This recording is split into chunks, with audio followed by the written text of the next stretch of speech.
Linhas coloridas se movimentam pela tela. Balões de diálogo nas cores verde e laranja compõem a logo do programa. Em fundo azul e letras brancas, elas pautam: Mulheres na Política. No estúdio, sentada à esquerda de um telão com a logo do programa, a apresentadora Regina Assunção e à direita a convidada. Jovens trans estão entre os grupos mais vulneráveis do país, sendo vítimas recorrentes de violência, morte, exclusão escolar, desemprego e discriminação. A maioria das mortes é de mulheres trans. Pesquisa da Associação Nacional de Travestis e Transsexuais, a ANTRA, apontou que o perfil das vítimas, em sua maioria, são de jovens pretas, pobres e nordestinas, e que a expectativa de vida dessa população é de 35 anos. A violência, contudo, é apenas o desfecho de um ciclo de exclusão multifatorial que se inicia na evasão escolar precoce, impulsionada pela ausência de políticas afirmativas, e culmina na precariedade do acesso ao mercado de trabalho formal. Para debater os desafios da cidadania trans e as estratégias de inclusão educacional e laboral, recebemos hoje a deputada Érica Hilton, do PSOL de São Paulo. Foi a primeira mulher trans a assumir uma cadeira na Câmara dos Deputados. E também Bruna Benevides, oficial da Marinha e presidente da ANTRA. Sejam muito bem-vindas, muito obrigada por atender o nosso convite. Obrigada, Bruna, também por participar. Inclusão da juventude trans. Eu vou começar com a deputada Érica Hilton.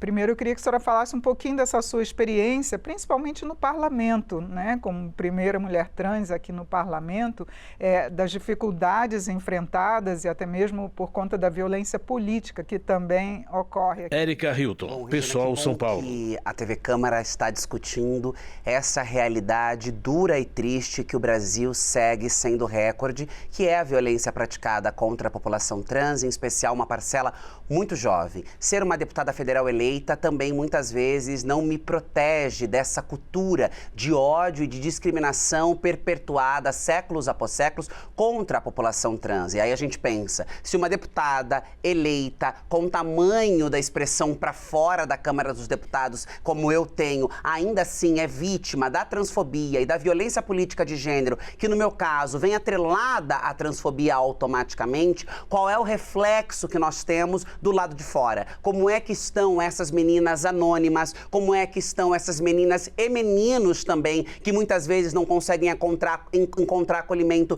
nem meio no seio familiar, porque as famílias são educadas, preparadas, ensinadas, seja pela cultura, seja pela religião, seja pela própria política, que pessoas trans, pessoas como nós, como eu, como Bruna, não são pessoas naturais, não são pessoas normal. E na minha prática do trabalho na Câmara dos Deputados, a gente percebe o quanto ainda hoje existe, infelizmente, uma ala muito forte, conservadora, não do ponto de vista da moral, da vivência ou dos comportamentos, mas conservadora do ponto de vista da dignidade humana. Porque quando um parlamento, seja ele de qual país do mundo, se conforma e aceita que seus parlamentares ridicularizem a identidade de pessoas trans, que seus parlamentares pratiquem crimes contra a dignidade humana de pessoas trans, não se trata só de um conservadorismo moral, se trata de um desprezo à humanidade e à dignidade da vida de uma parcela significativa da população que segue sendo historicamente vítimas dos mais tipos de crimes. E aí é importante dizer, quando nós falamos de violência praticada contra a população trans, em sua grande maioria, a violência contra nós, ela é acompanhada de requintes bárbaros de crueldade. Não se mata apenas com uma bala, com um tiro. Não, é preciso torturar, é preciso humilhar, é preciso judiar, como se fosse uma demonstração pública do tipo de tratamento que nós merecemos na sociedade. E isso fica claro dentro do parlamento, fica claro na rua, e é muito importante que nós possamos debater nos espaços de comunicação da Câmara essa realidade, em um momento, inclusive, onde nós vemos os índices de feminicídio chamando a atenção da sociedade brasileira, chamando o clamor da sociedade brasileira, e muitas pessoas querendo abafar a importância de que são mulheres cis e trans que são vítimas do feminicídio, do transfeminicídio, da violência doméstica e que nós temos como dever e obrigação, sendo um parlamento, de promover legislação, políticas públicas no âmbito da proteção, mas também no âmbito da inclusão, da dignidade, das oportunidades, para que todas nós possamos ser sujeitas e sujeitos de direito. Inclusão da juventude Bruna, trans. Eu gostaria agora de ouvir também a sua posição, falar um pouquinho da associação, como é que tem sido esse trabalho para a gente e também o que meios que vocês têm utilizado para tentar reduzir esses tipos de violência. Bruna Benevides, Associação Nacional de Travestis e Transsexuais. De tamanha relevância para que a gente possa levar esse debate para além dos espaços que geralmente a gente ocupa. Estou falando aqui diretamente do Rio de Janeiro, a sede nacional da ANTRA, onde nós estamos instituído aí este lugar da onde nasce o movimento transnacional e que se espalha pelo Brasil com essa grande rede que prioritariamente atua em defesa dos direitos trans, em diálogo com as instituições governamentais, com o Estado, em diversas esferas, para mudar a realidade a partir da sua estrutura. Então, nós compreendemos que a violência transfóbica, misógina, racista e machista faz parte da estrutura da construção do nosso país. E não vejo um outro meio de enfrentar essas violências, senão atuando em diálogo também com as instituições que têm potencial de promover essa mudança. Então, nós estamos muito atentas, temos 30 anos de atuação no Brasil, com reconhecimento nacional e internacional, e temos nos últimos anos inaugurado uma outra forma de fazer uma disputa de narrativa diante da ausência de dados governamentais, especialmente dados socioeconômicos. Então, a ANTRA também está neste papel de produzir informações relevantes sobre a situação de violência, mas também sobre outros campos a respeito da cidadania da nossa comunidade, para embasar políticas públicas, provocar a possibilidade de projetos de lei que possam mudar essa realidade da violência e, sobretudo, produzir um imaginário social onde a juventude trans possa querer viver, construir um estado de sociedade onde essas pessoas possam ser livres, integralmente vivenciando a sua identidade, sem medo de sair na rua, sem medo de utilizarem os transportes públicos. Recentemente saiu uma pesquisa que diz que jovens trans estão menos otimistas sobre o futuro, que saem menos de casa por conta do medo da violência, que acessam menos a direito à saúde e também estão sendo excluídas da escola por conta deste cenário de extrema violência. A violência sempre foi esse lugar que tentou colocar corpos subalternizados em um lugar de controle. E o que nós estamos fazendo, não só aqui, mas a própria atuação da deputada, da ANTRA e em outros âmbitos que a gente circula, é mostrar para a sociedade, mas especialmente para aquelas pessoas que não dialogam e não conseguem conviver em harmonia com a nossa presença, que nós temos um projeto de país que contempla as existências diversas e que, obviamente, vai construir uma democracia, uma sociedade, uma soberania que efetivamente dê conta das necessidades, das realidades e dos anseios de todas as pessoas, sem hierarquia e sem deixar ninguém pelo caminho. Inclusão da juventude trans. E como a Bruna falou, esses dados da ANTRA, nós vamos mostrar aqui um pouquinho dessa pesquisa que foi feita sobre violência. Os dados foram atualizados em 2024. O perfil das vítimas é principalmente de jovens trans negras assassinadas em espaços públicos e, como a deputada falou, com requintes de crueldade. A vítima mais jovem tinha apenas 15 anos. Vamos dar uma olhada. Dados no telão ao fundo. Bom, assassinato de pessoas trans de 2017 a 2024 aqui no Brasil. Fonte ANTRA. Uma queda que foi se reduzindo de 2017, 2018, foram reduzindo até 2019, mas chegou 2020, em plena pandemia, já voltou a aumentar nos patamares com 175 mortes, né? E voltou a reduzir, 2021, 140, 2022, 131, e voltou a aumentar em 2023, com 145, e 2024, com 122. Eu gostaria de comentar com a senhora, deputada, e também depois com a Bruna, esses altos e baixos, o que significam esses números, né? Se realmente houve uma redução dos números dessa violência ou se está havendo uma Érica subnotificação. Hilton, Pessoal, São Paulo. Eu acho que sempre houve uma subnotificação, porque como a Bruna coloca, nós não temos dados oficiais. Nós temos uma dificuldade, inclusive, de registro, muitas vezes, em delegacias, em todos os órgãos, há sempre uma dificuldade de garantir que se saiba um controle absoluto de quais foram as pessoas trans que deram queixa, quais corpos são de pessoas trans, porque muitas vezes os familiares entram com o registro civil daquela pessoa desrespeitando a sua identidade, retroagindo, né, o seu reconhecimento social. Inúmeros casos chegam pra gente de pessoas trans sendo velada com o nome, com uma identidade que não lhe pertence. Inclusive, há projetos em tramitação nesta casa para evitar essa segunda execução, porque você ser executada ou morrer de alguma fatalidade e na hora do seu velório você ter a sua identidade violada e negada é uma outra forma de te executar, é uma outra forma de te matar. E aí quando você olha para os números dos dados, tem um fenômeno que é interessante, que é em 2020 você tem uma crescente exponencial da violência praticada contra as pessoas trans, mesmo numa subnotificação. O gráfico aponta 175 mortes, né, dentro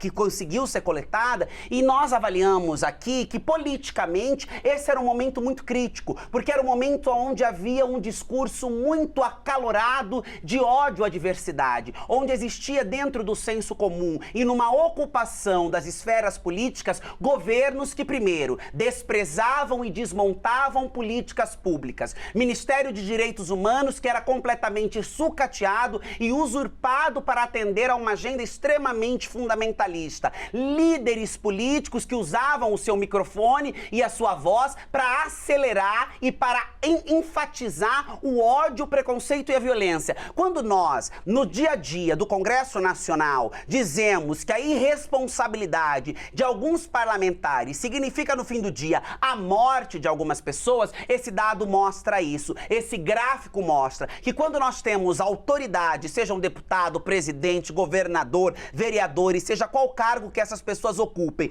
ridicularizando, banalizando, incentivando a violência, seja com discurso de ódio, com vídeo caricata, com qualquer tipo de manifestação, o que acontece são pessoas como eu e Bruna sendo mortas na ponta. São pessoas como eu e Bruna sendo executadas com violência, com requintes de crueldade. Então não é por acaso que em 2020 nós tenhamos tido um crescimento do número de mortes contra pessoas trans, porque naquele momento existia um clima que era propício para esse tipo de violência. E mesmo estando dentro de casa, porque foi no período da pandemia, né? Exatamente. Bom, Bruno, eu gostaria que você comentasse, até contasse para a gente como está sendo feito esse levantamento, apesar de todas essas dificuldades que a deputada levantou aqui, para se chegar a esse dado. Bruna Benevides, Associação Nacional de Travestis e Transsexuais. Momento, né, trabalhando na produção do dossiê que vai ser lançado em 2026, logo no começo do ano, e relativo aos dados de 2025. E o cenário continua sendo o mesmo. A verdade é que de 2017 a 2025 se manteve numa constante todas essas agendas e políticas que pretendem, de alguma forma, erradicar pessoas trans da vida pública. Então, é uma agenda que tem incidido no legislativo, no judiciário, em políticas econômicas, em políticas como um todo, que pretendem a todo instante negar o acesso a direitos à nossa comunidade. E nas redes sociais, está tendo um amplo debate sobre a necessidade de regulamentação. A gente muitas das vezes vê crimes de ódio sendo cometidos a todo instante, inclusive em perfis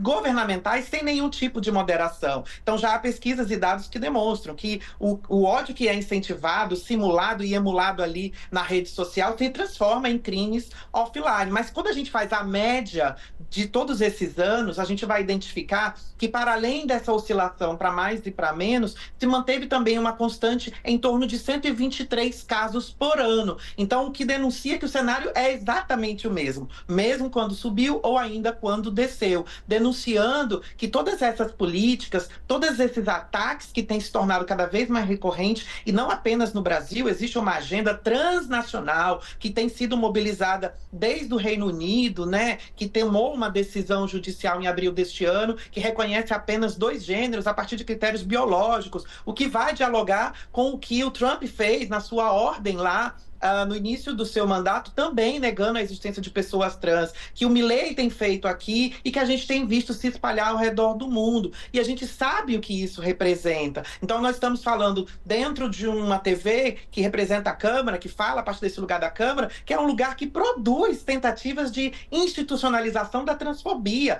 Eu vi um dado recente que 1 entre cada 4 projetos de lei sobre mulheres pretende piorar os direitos das mulheres. E no caso de pessoas trans, são mais de 700 projetos de leis contra os nossos direitos. Então, é muito preocupante observar do quanto que essa inversão sobre a constitucionalidade de direitos da cidadania é invertida, porque as pessoas estão tentando colocar violações de direitos humanos como projetos de lei. Então, a gente tem hoje, no Brasil, mais de 80 leis vigentes em 18 estados que negam direitos à comunidade trans. E acaba de ser aprovada também uma lei que, infelizmente, foi sancionada pelo presidente Lula, que proíbe a linguagem neutra. Então, quando a gente vai olhar esses dados, né, que não podem ser vistos apenas como um número vazio, a gente está falando de vidas, a gente está falando de pessoas, de sonhos interrompidos, de familiares, de redes de afeto, mas, sobretudo, do quanto que o Brasil tem falhado em assegurar a longevidade dessa comunidade. Quando a gente fala da estimativa de vida média, a gente não está cravando que até os 35 todo mundo vai morrer. Não, mas é porque há uma concentração. 80% dos casos ocorrem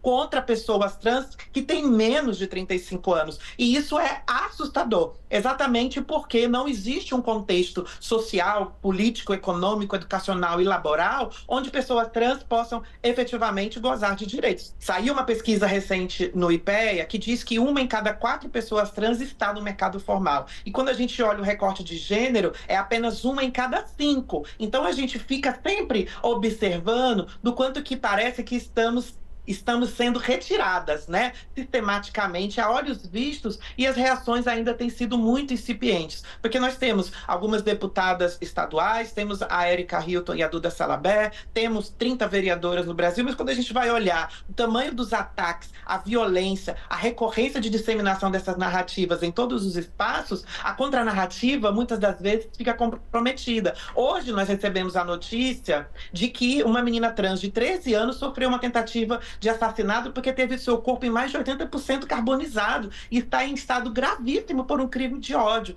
Então a gente fica a todo instante compreendendo que quando as pessoas atacam as existências de crianças trans, tentando dizer se elas existem ou não, o que essas pessoas estão dizendo é que não temos o direito de existir enquanto gente, exatamente porque o poder masculino, o poder hegemônico está ameaçado com a nossa presença. O que eles não contavam é que nós teríamos a capacidade, mesmo diante de um cenário tão difícil e tão desafiador, de estarmos aqui, construindo política, debatendo política, nos organizando para eleger representações legítimas na política institucional, mas também fortalecendo as instituições da sociedade civil e, obviamente, prestando colaboração e construindo aliança com outros movimentos sociais e populares, porque a nossa luta é uma única luta. E, obviamente, quando a gente vê um projeto de lei que pretende pautar o debate público sobre a escala de trabalho, a gente está conseguindo imprimir um outro olhar para essa juventude, que vai poder sonhar com a dignidade do desempenho de uma atividade laboral. E isso veio através,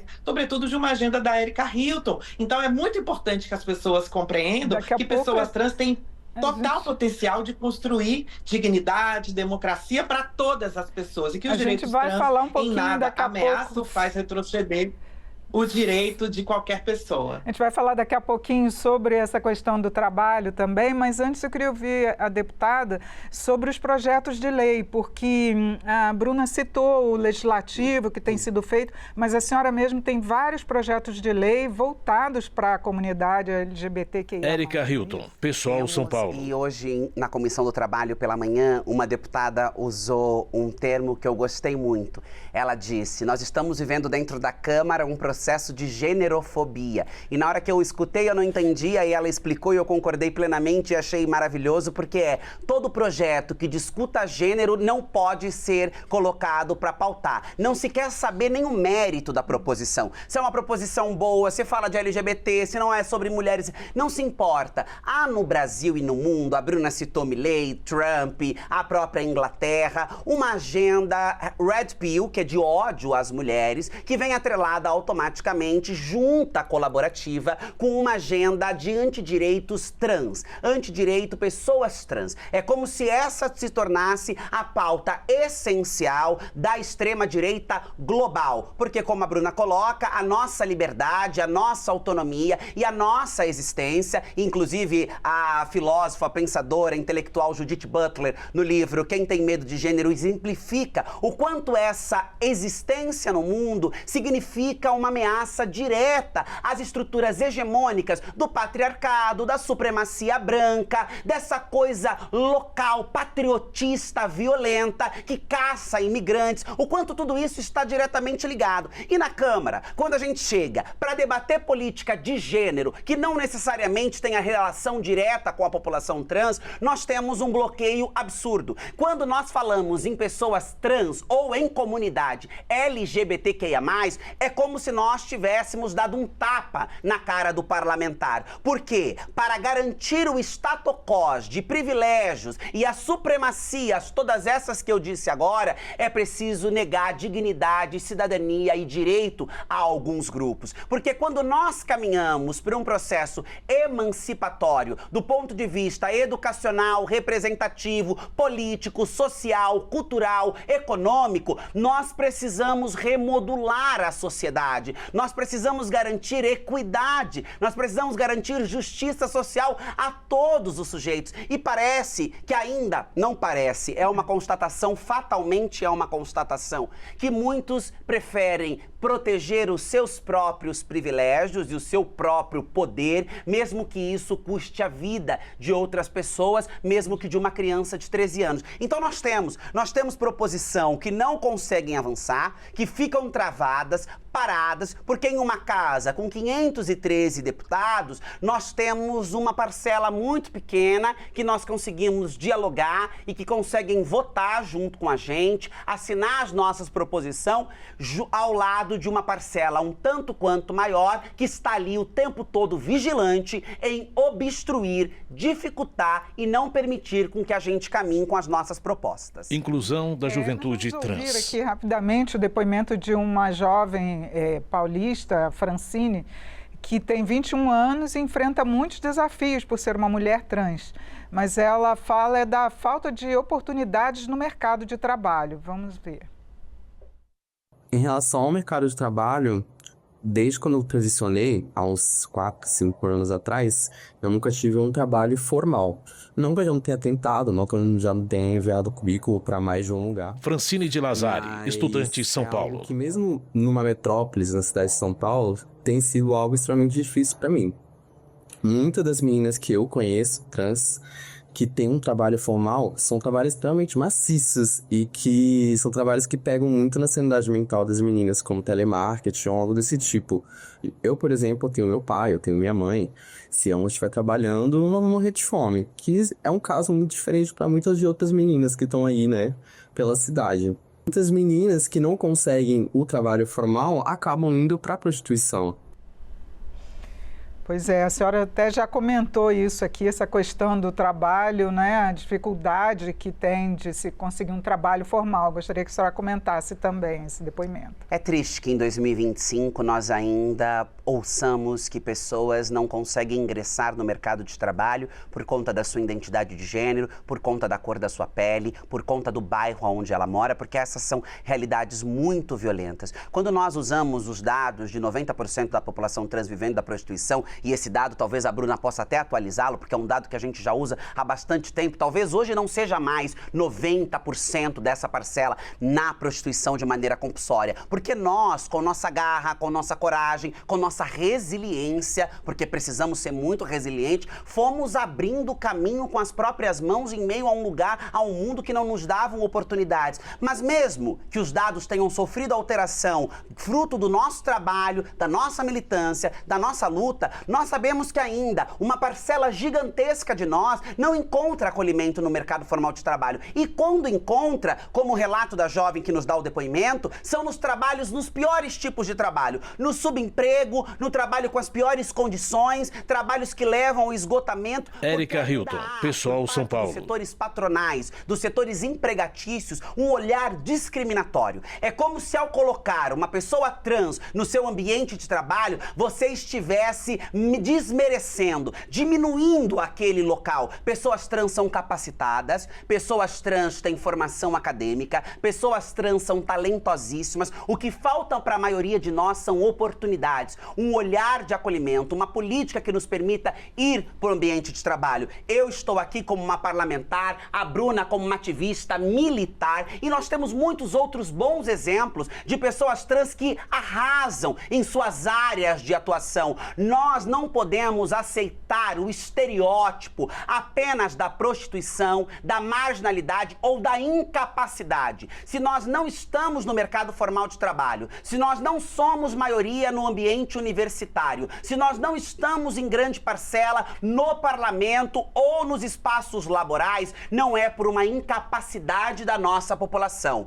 É pelo ódio, pelo preconceito, pela discriminação e pela porta que bate na nossa cara sem nos dar a oportunidade de trocar uma palavra. Porque muitas vezes uma pessoa trans não é chamada nem mesmo para uma entrevista de emprego, porque eu tenho certeza que quando chamada terá condições reais. E mesmo muitas vezes, quando chamada, colocada em comparação com uma pessoa não trans, ainda que as suas condições ou que o seu currículo seja melhor do que o do seu concorrente, muitas vezes o seu concorrente passa na frente porque o preconceito acaba falando mais alto. Inclusão da juventude Bruna, trans. Como a ANTRA tem trabalhado para favorecer as oportunidades de trabalho e diminuir esses índices dos que vão para a prostituição? Bruna Benevides, Associação Nacional de Travestis e Transsexuais. O cenário, ele pouco mudou, Érica, infelizmente, especialmente agora, né, com essa atualização dos dados do IPE, chamou muito a atenção de que pelo menos 80% da nossa comunidade não está em trabalhos, né, em trabalhos formais.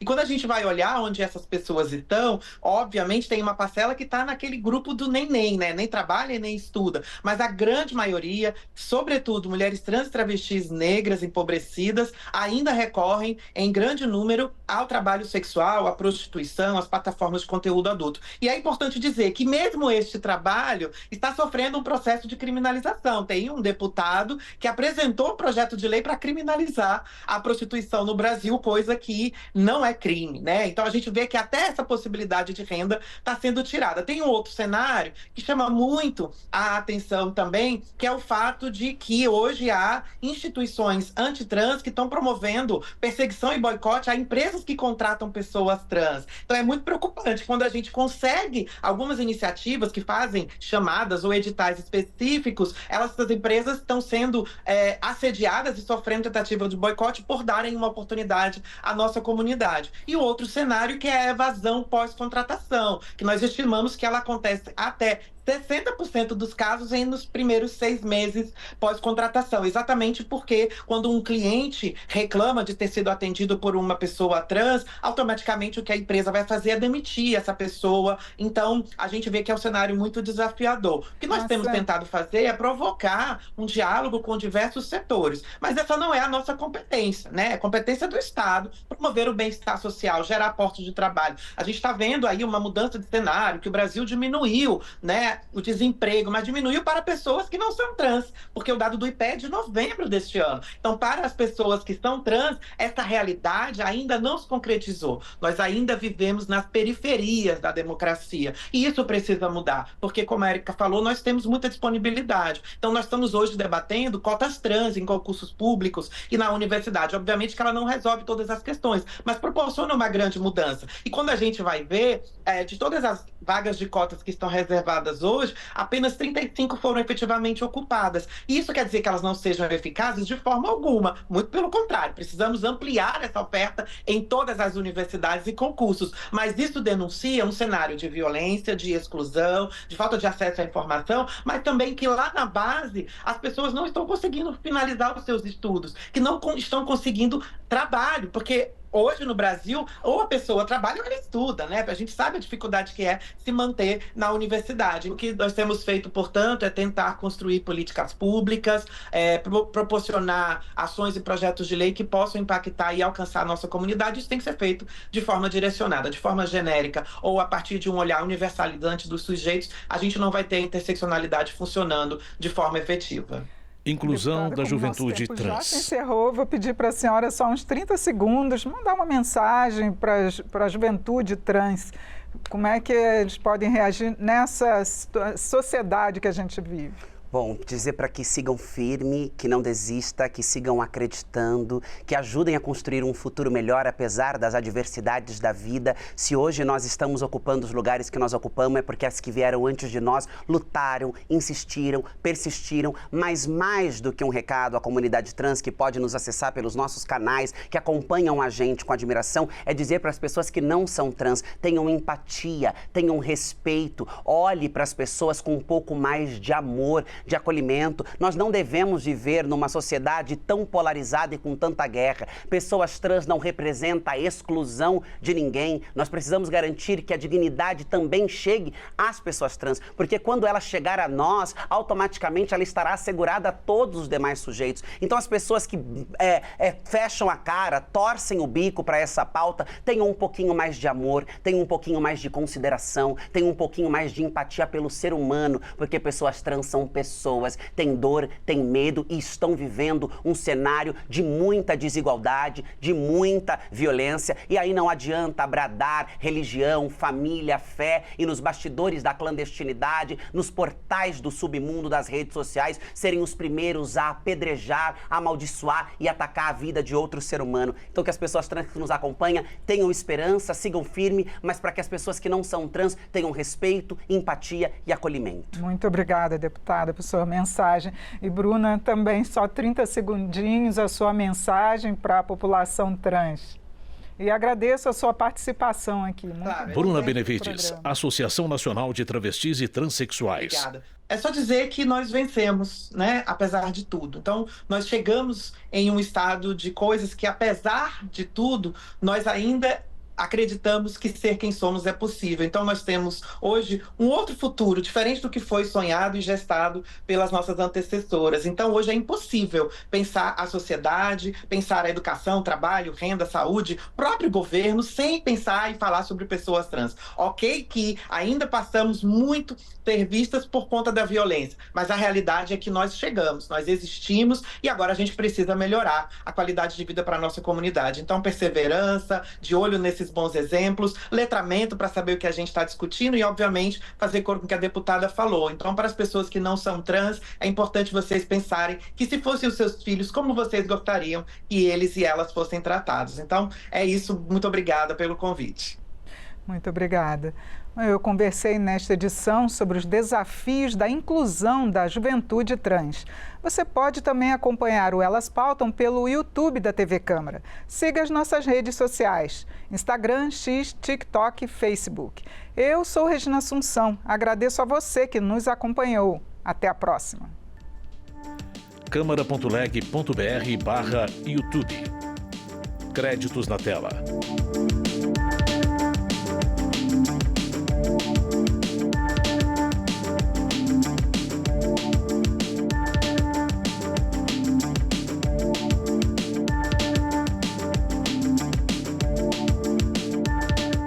Logo da Câmara dos Deputados, Brasília, dezembro de 2025.